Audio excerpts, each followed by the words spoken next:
Hey everyone, so today's video we're talking about a balance patch that is coming in, which is really nice. You know, a lot of people have been asking for quality of life things, and balance patch is one of those things. I'm honestly going to tell you, there are some heroes on here where I have no idea why they're getting buffed, because they were already good. But they are getting buffed regardless. There's one nerf, which I'm sure by the thumbnail you know who it is, but we'll get to her later. And then there's some red, green, blue heroes that were already pretty good, and they got a nice buff to them, which is awesome because it makes them even more relevant. And then on top of that, there's some red, green, blue heroes that I thought had some potential, and maybe these buffs take them over the top where they're pretty usable. So let's talk about them here. The first one is Adeline. This is one that I don't know why is getting buffed, but she is. I don't know if they're trying to make her more relevant in PvE or whatnot, but she's already really good in PvP, but they are boosting her. So now her trait, her ascended trait, is going to be her baseline trait. So she's going to get this 80% boost to her attack compared to her defense. And then also the 40%, I think, is going to be, they say 46 here, but maybe it's just 40. I think this ascended trait is going to swap up and be the baseline trait. But then the ascended trait, instead of 80%, is going to be 120, which is crazy. And then the attack is going to be 60%. So yeah, she's getting a boost. I don't know why.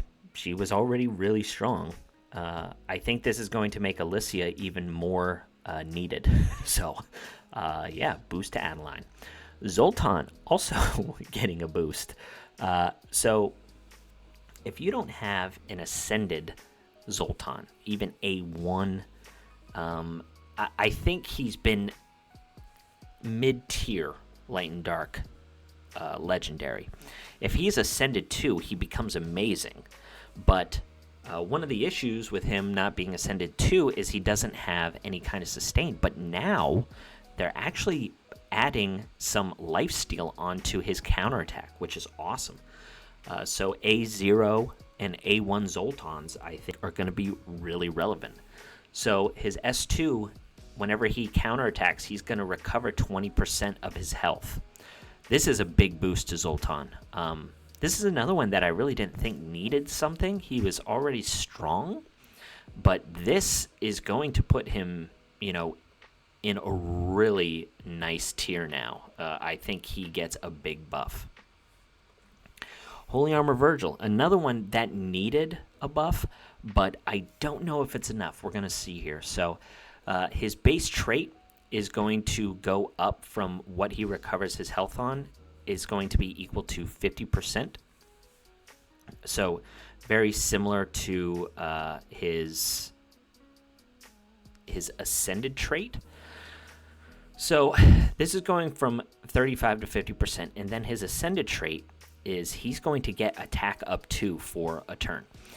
So that increases his healing, which is really good. The problem is Holy Armor Virgil is a little too squishy. But now, with him getting this attack up 2 on his ascended trait, you might be able to just stack a whole lot of health on him to make him a little more tanky. And this might do it for him. I don't know if it does, but time will tell on this one. It might not be enough, but I guess we'll see. Next is Urian. So I don't think Urian's change does anything. So his trait, whenever he's ascended, gaining this elemental advantage, 1 round cooldown, this is being taken out. So he'll always have elemental advantage whenever he's attacking or taking damage. I just don't think it does enough. I mean, it's an okay buff, but yeah, I don't believe that this is going to be it might be relevant, like in dungeons. If you have an ascended to Urian, he might be able to do decent enough damage to always have elemental advantage, but I just don't see it moving the needle for him. And then his ultimate ability, it says when an enemy dies, it reduces the cooldown of the ultimate by 1 turn. I don't know if this stacks, like if it's, you know, if 4 enemies die, then it just resets, you know, for a wave clear. If so, he might be an okay wave clear in dungeons. So that could be a possibility. From a PvP perspective, nothing changes for Urian, but for PvE, maybe. Brand the Brilliant, also getting a buff. So we'll have to ask Xenofex if he thinks this is relevant or not.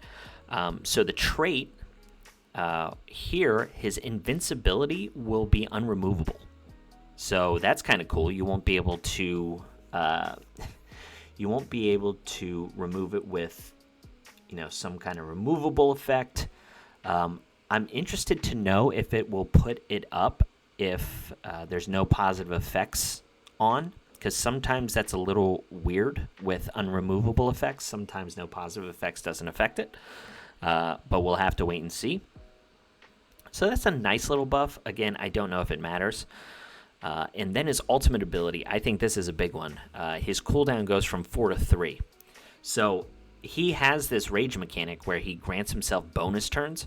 So looping back around to the ultimate ability to do the AoE 120% and then 20% of the target's max health is, I think, kind of relevant.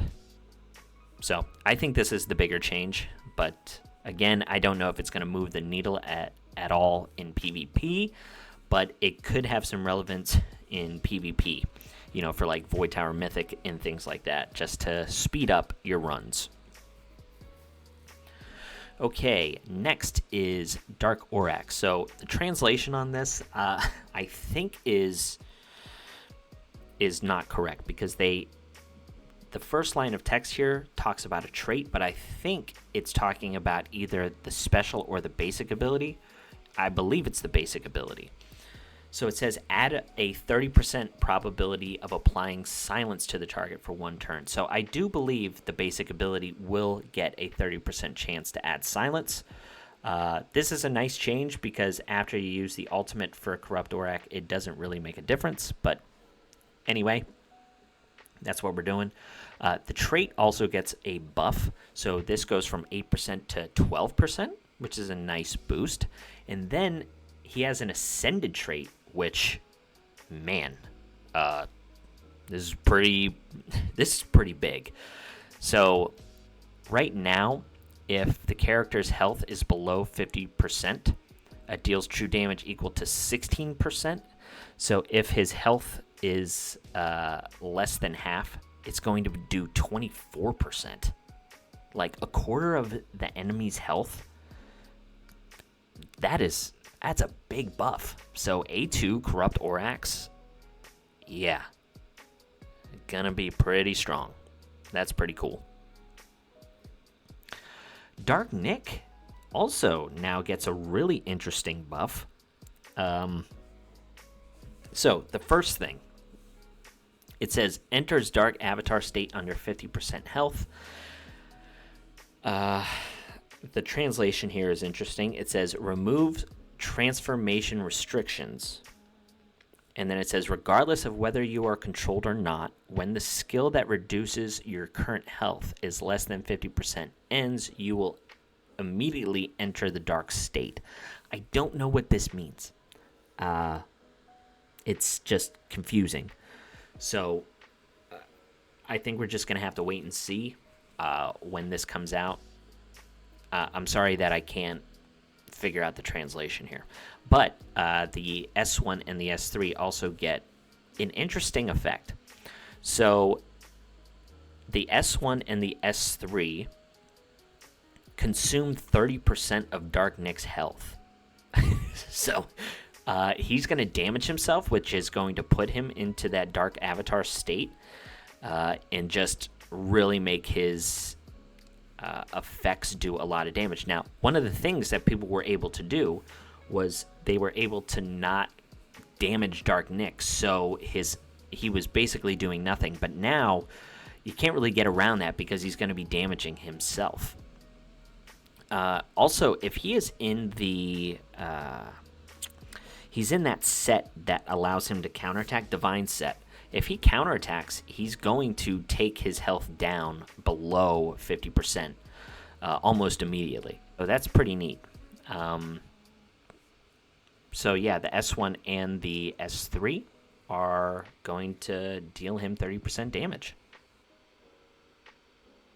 All right, moving on, we have Garnet. So Garnet got a buff not too long ago, and now she's getting another minor buff. So on her A3, right now it says that she has a 100% chance to sleep people in to the main target, but then the rest are 80%. This is getting bumped up to 100% all around. It's a good buff. I will say that Garnet still suffers from bad masteries. Her speed is hurt. She has a really high base speed, but her mastery gives her focus instead of speed, so it makes her hard to build. So that hasn't changed. It's an okay buff to her S3, but it really doesn't change her place in the meta. Aubrey is getting a buff. Aubrey definitely needed a buff. It's one of the worst Light and Dark legendaries in the game.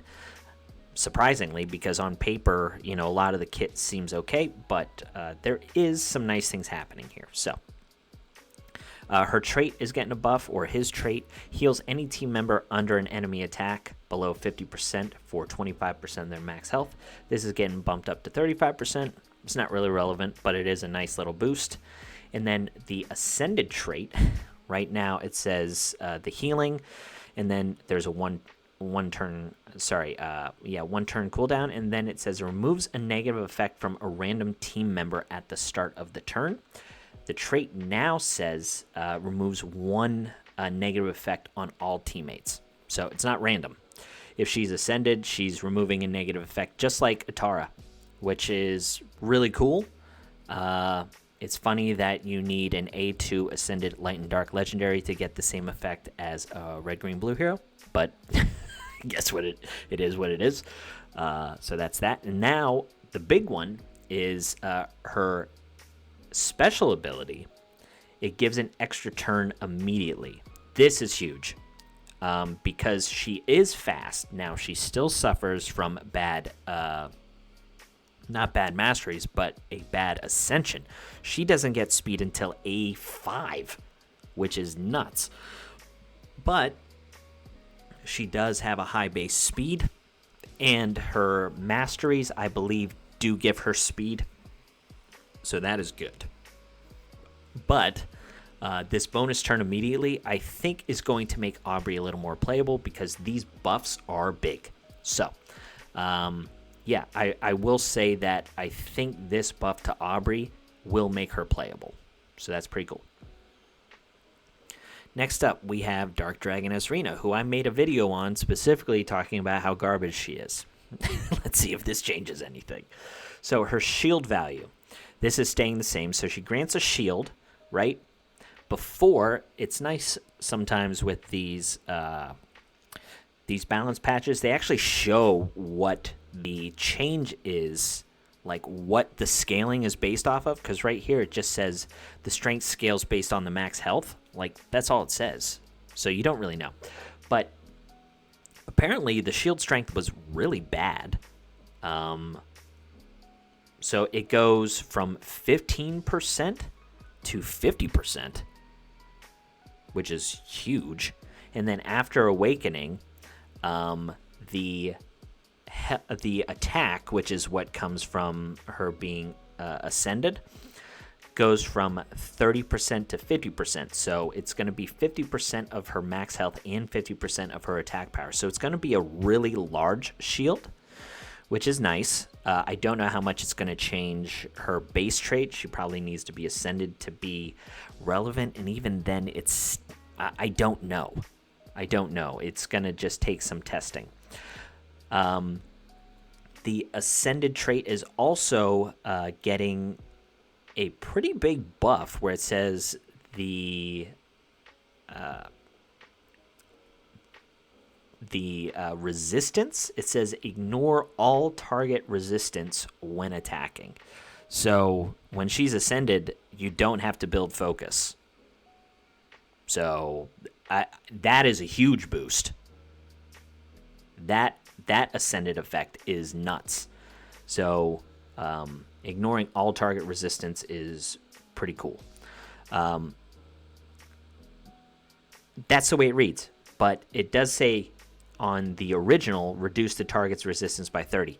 So this is crit resistance. So I'm assuming it's all resistance. I hope. We'll have to see this one in game, but if you don't have to worry about focus, this is a big boost to DDA. And then this is another nice boost. Her S3, this unhealable is unremovable. So this is really nice. Can't be removed, and it lasts for 2 rounds, which is 2 rounds. Wow, that's also good. So if it's rounds and not turns, that's awesome. So yeah, okay boost to DDA. I think if you have her ascended and you don't have to worry about focus on her, she can be pretty strong on paper. Okay, so that looks like all of the light and darks. So next up, we're going into fire. So Valeria, baseline Valeria, actually gets a boost to her trait. This attack up actually gets attack up 2. So this is kind of nice for wave clearing. For beginner players or whatever, this is a pretty decent ability. And then her S1 and S2 get increases to percentages of damage. It's not really a big change or anything like that. The attack up 2 is cool, but Valeria is still bottom tier in my opinion. Bachelor, this one is interesting. So I believe his base trait is going to now give him damage up 2 instead of damage up 1. And then his ascended trait is going to give him damage up 2 and attack up 2. So it still triggers when he's counterattacked. It's going to give him more damage. I don't know. This is really good against Rift of Chaos, but you're still going to need, in my opinion, something like, an Ascended A5 Arlo or whatever for Bachelor to still be relevant in that team. So I don't really know if that changes anything. His S1 damage goes from 80% unbooked to 100%, and then his S3 damage goes from 50 to 60% when booked. And up to 160% booked as well. So not really relevant changes for Bachelor either. The increase to the trait is whatever. It's good, but I think he's still just going to be used in his normal areas of guild versus environment and things like that. This one I am super excited about. So Balberith is getting a really nice buff. Really nice buff. I'm excited about this. So his base health is getting bumped from 5,900 up to 6,897, which is a good boost to his health. His baseline trait, he's going to be revived to 100% health, I believe. That's the way it reads here. And then his awakening, this is the exciting part. So whenever he's ascended, whenever he attacks, it adds 20% of your max health into true damage. This is what he needed. He needed some additional oomph. I was hoping for some kind of defense ignore or whatever, but adding max health true damage to 20% of his health is really cool. He turns into a bruiser. So this is nice. I'm excited about Balberith. It's tough to book a hero without knowing if he's gonna be relevant or not, but I think this one is a nice change. Geralt gets a okay boost. Instead of needing 6 rage, now he needs 5. So I don't think he's going to need the curse set as much as he used to, so maybe he can be built a little different. But yeah, I don't think that's a big change. Hector, his S3 is now going to do 260% whenever fully booked damage. And then the S3, it says specialization damage plus 20% adjusted to... Oh, this thing. Okay, so this is just going to be 240%. You're not going to be able to book the damage, and it reduces the cooldown of this to 3 turns. If I'm reading that correctly, if he throws both of these, does this, he should be able to loop around to this quicker. I don't know. Still probably not relevant. Next up is Darcy. So Darcy, this is another hero that people think has some potential. I still don't know. But her fighting will, so right now, her trait, Battle Spirit or whatever they call it, damage increased by 10%. This is now going to additionally give her attack boost as well. So her attack is going to go up by 10% and her damage is going to go up by 10%. So that is pretty good. I think that's part of the Ascended trait, though. There is a arrow, so we'll have to wait and see. But there is going to be an attack stat boost as well, and that's going to be unremovable, so she could turn into a solid bruiser. And then her S3 actually gets a nice boost too. So this stack of invincible, whenever she's attacked, it gets removed. It won't do that. It's just going to last for a full turn, similar to like Rosalie. So this is a nice boost to Darcy. I don't know if it's going to matter, but I know at least 1 or 2 people within the community have a booked A5 Darcy. So we'll have to get some feedback from them. But that's a pretty interesting buff.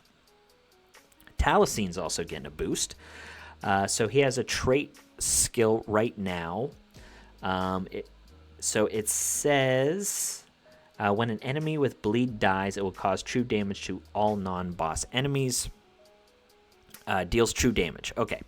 So this goes from 25% to 35% of their max health. So that's kind of cool. It's a nice little boost. And then the S2 says after an enemy with bleeding casts a skill, it will recover 6%. Goes up to 8%, now to 20%. That's also a pretty decent boost. It's weird, like it's his health is actually a lot higher than I thought it was. So he kind of turns into a bruiser as well. It's hard having, these bruisers that put up negative effects. Because you have to build them with focus. So, I mean, this is a nice boost, like giving him some nice sustain here. I don't know if it's enough, but that's kind of cool. Okay, so Matson also gets a boost to his trait. So his trait skill triggers once every 2 turns. So every 2 rounds. This is now getting reduced to 1 round. That's probably really good for Rift of Chaos.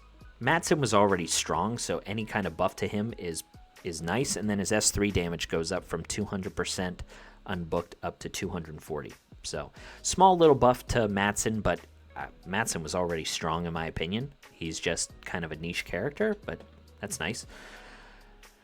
Okay, Elune. They keep trying with this hero. I don't know if this change is going to matter. Yeah, so Elune, Mastery on the S1. Okay, so has a 75% chance to sleep somebody. This now goes up to 100% if it's booked. This will go from 25 to 50%. So 100% sleep on the S1. Okay, not bad, I guess. Her speed really isn't that fast, though, so I don't know if that matters. Probably not. Her S2, there is a 35 to 50% chance. Okay, so they're showing the book. So this goes up to 50% and then 80% when booked. So AoE, 80% sleep, and then remove a positive effect. So it's a worse version of Garnet. Okay, so still not great. And then this S3, if the target has sleep, it applies sleep to all other enemies, but now they're changing, if the enemy has sleep, it applies stun to all other enemies. This, again, is kind of a weird kit. It just...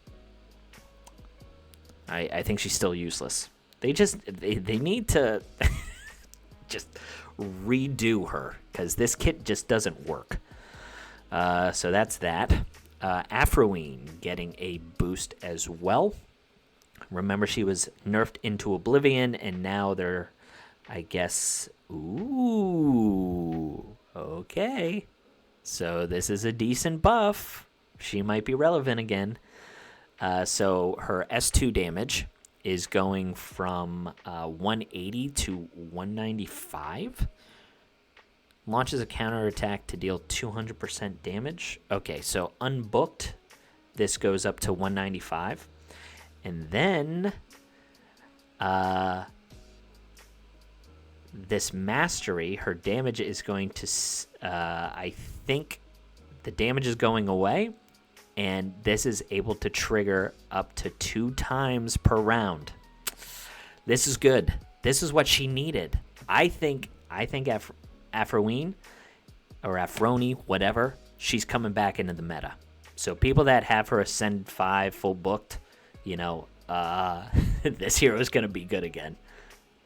Wow, that's a nice boost. I didn't read that correctly the first time. That is a cool buff. Okay, so I'm pretty excited about her too. Thor's getting a buff. Man, I think... Thor is getting a buff, but we need to talk about Therese first. So Therese, he has a new effect on his S2. So right now, upon receiving area damage, he reduces that damage. That stays the same and then grants a bonus turn. That's all the same.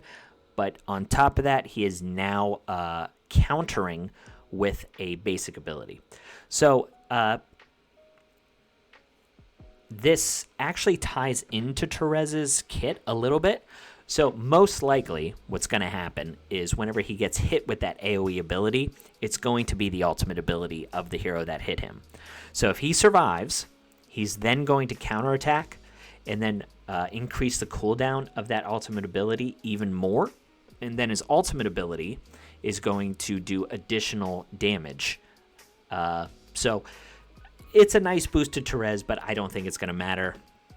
He was a tricky hero similar to like Kasim.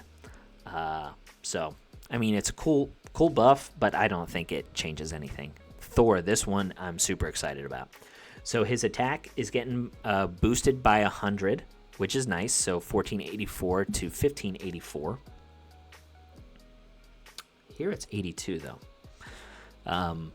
So maybe it's 1582. His speed is also getting increased. Not that that mattered because you build him slow anyway. And then his special skill. So this is the one that's cool. So if he has delusive health, right? So if he's taken damage and he has delusive health up, whenever he's counterattacking, he's going to ignore 30% of the target's defense. This is huge. I think one of the biggest downfalls of Thor. Now, I don't know if this is going to be considered like across the board. It could, and if it is, he's even better. But even just having it on counterattacks, it's still going to be great. But one of his issues was his counterattack was the only way that he did damage.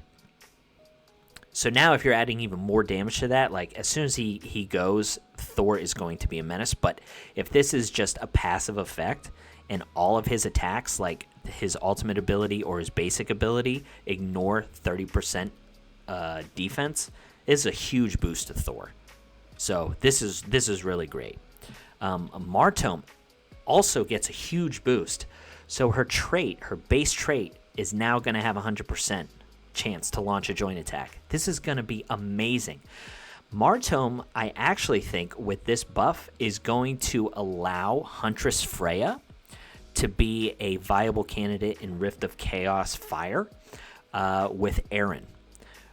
You didn't have a real viable way of utilizing Aaron with Freya, and you need him to reduce her cooldown so the stagnation effect on her is up 100%. So if you have Aaron, reducing the cooldown of people's ultimate ability, whenever Freya's booked, she'll go down to that 2-turn cooldown and then allow stagnation to never expire, so you can just do a bunch of joint attacks on the boss there. And Martome can now be your main damage dealer because she's going to be inflicting that bleeding consistently, joint attacking once the stacks are up past 6, and then detonating those abilities. So that is a huge boost for Martome. And then whenever she's ascended, she's going to grant herself attack up 2. So real nice buffs to Martome. This was a nice change. Ciara also getting a boost. So they're buffing a lot of legacy heroes here. I like it. So Revenant 2, whenever she was ascended, it went up to 8%. So now it's going from 8 to 15%, which is awesome. And her baseline is going to be 10%. So huge boosts all around to Ciara.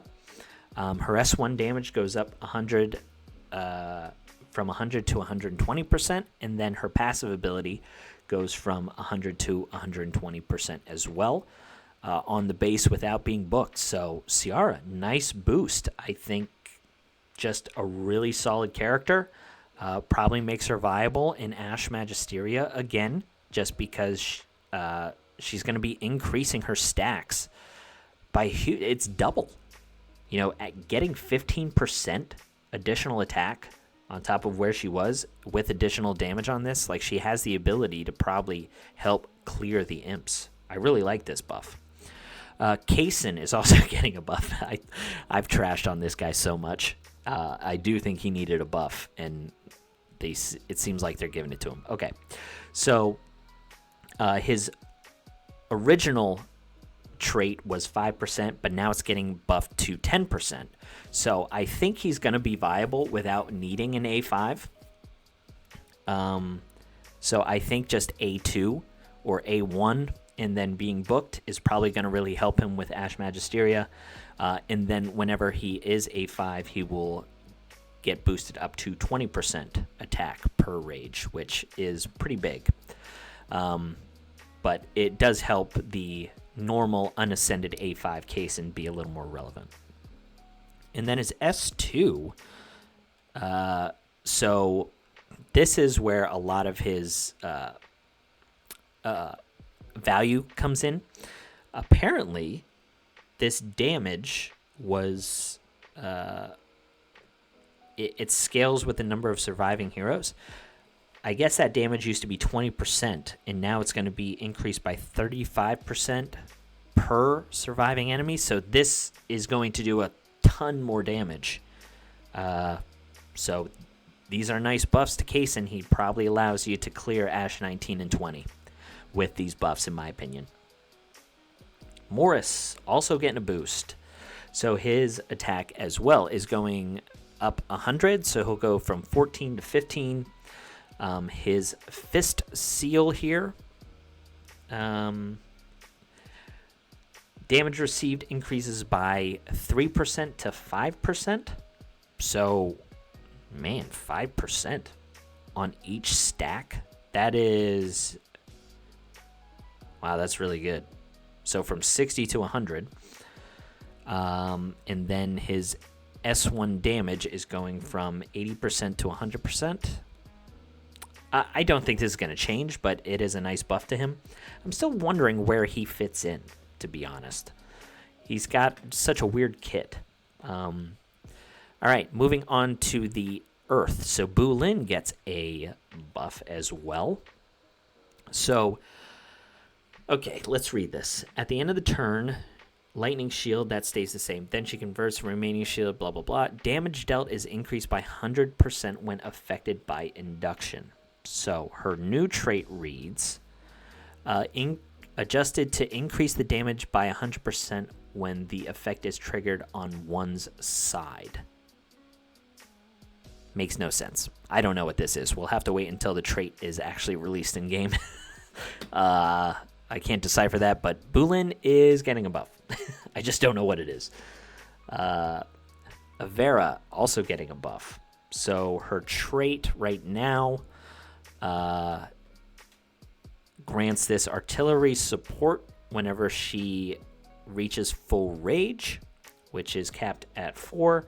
So this goes from 40 to 80 to 50 to 150. I mean, that's whatever. It doesn't really change anything. This is a pretty nice boost, though. Whenever she's awakened and ascended, this 50% probability goes up to 100% to inflict defense down. So that's a nice buff, but again, doesn't really change anything for Avera. She's still somewhat useless. Fenric, another hero that's been useless for a while. So his trait says each point of energy increases the skill damage by 30%. This is now adjusted to each point of energy increases damage by 30%. So it's just straight damage increase instead of the ability getting 30% increase to its damage. So that's a nice buff. Don't know if it matters. His basic ability has a multiplier increase, which is pretty relevant. And then his S3 gets a new effect as well, where it just gives him increased damage, so an additional 30%.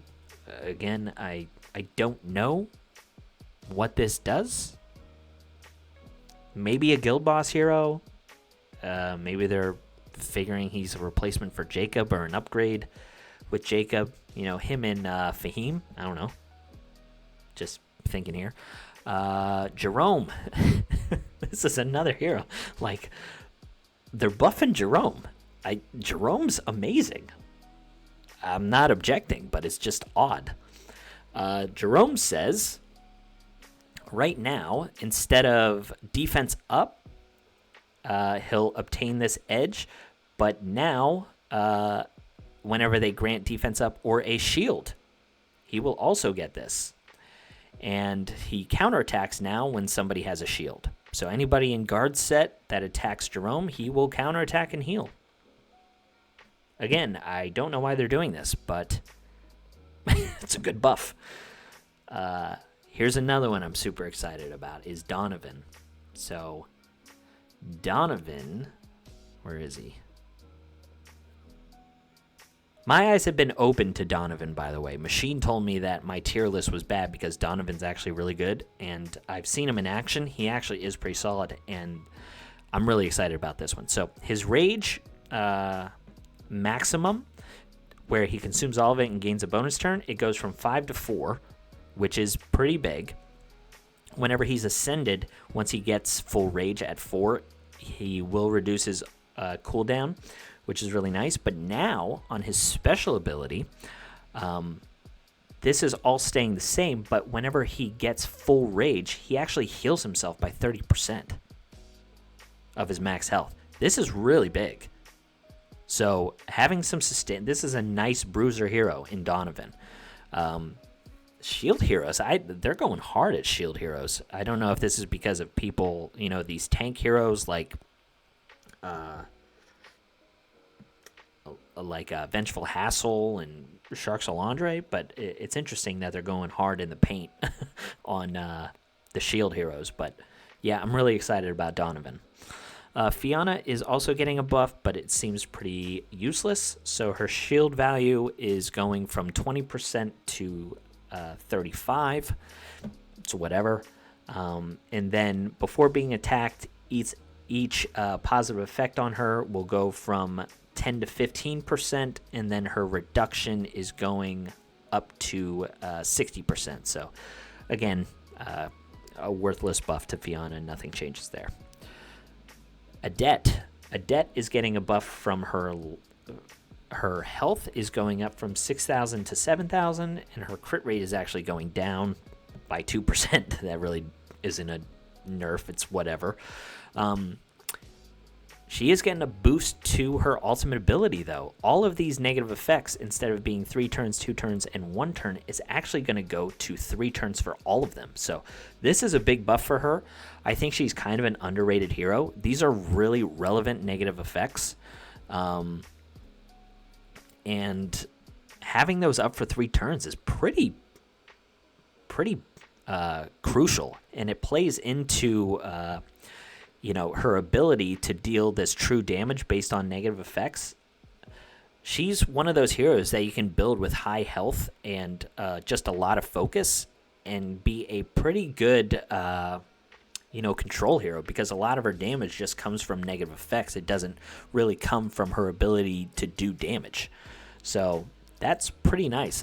That's another exciting buff for Adet there. I really like that. So that looks like all of the legendaries other than Cordelia. I will skip ahead to her.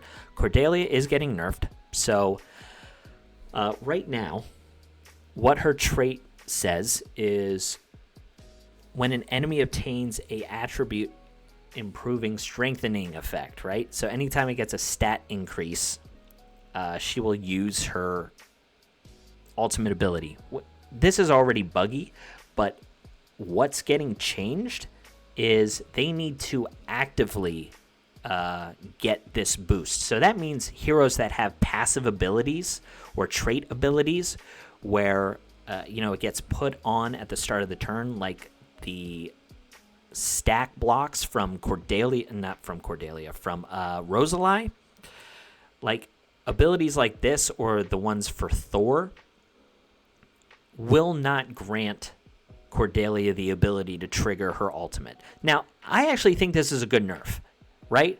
Like this is how this hero should have worked in the first place. There is going to be a recall for her, but she's still going to be really good. It's just going to bring her down a little bit, and I think that's fine, to be honest. So, I think that's a decent nerf. Now we're moving on to the epics real quick. So Tucker gets a boost. Let's see what he does. I really didn't even read this a whole lot because I think Tucker's pretty terrible. So he has an S1 new effect. If one's health is lower than 50%, an additional 10% of the max health is restored. So if he's below 50%, he'll heal 20% health. Yeah, that sucks.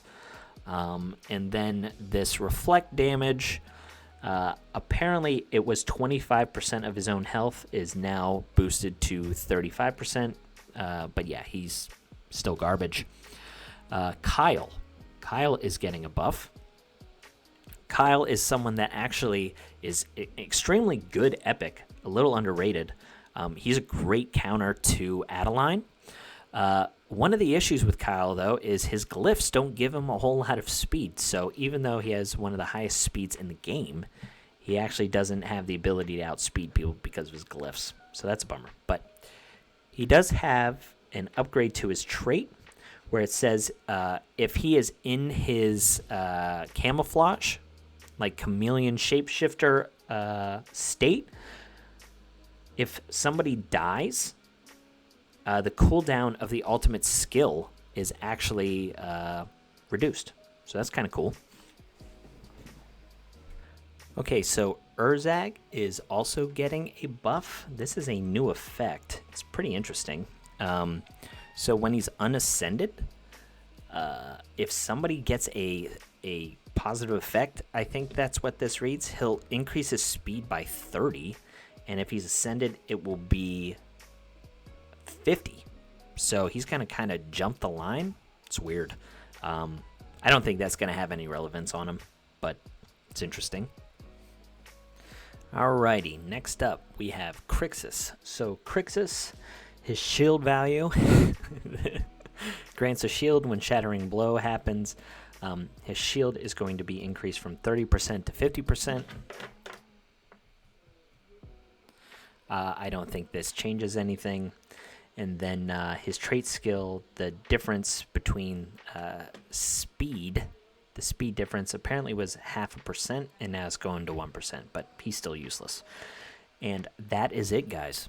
Big changes to hero skills and stuff like that. So, we're going to see what the changes are, but I think there's definitely a couple of heroes that become more relevant now. So, pretty cool. That's all I got. I appreciate you watching, and I'll catch you on the next one. See ya.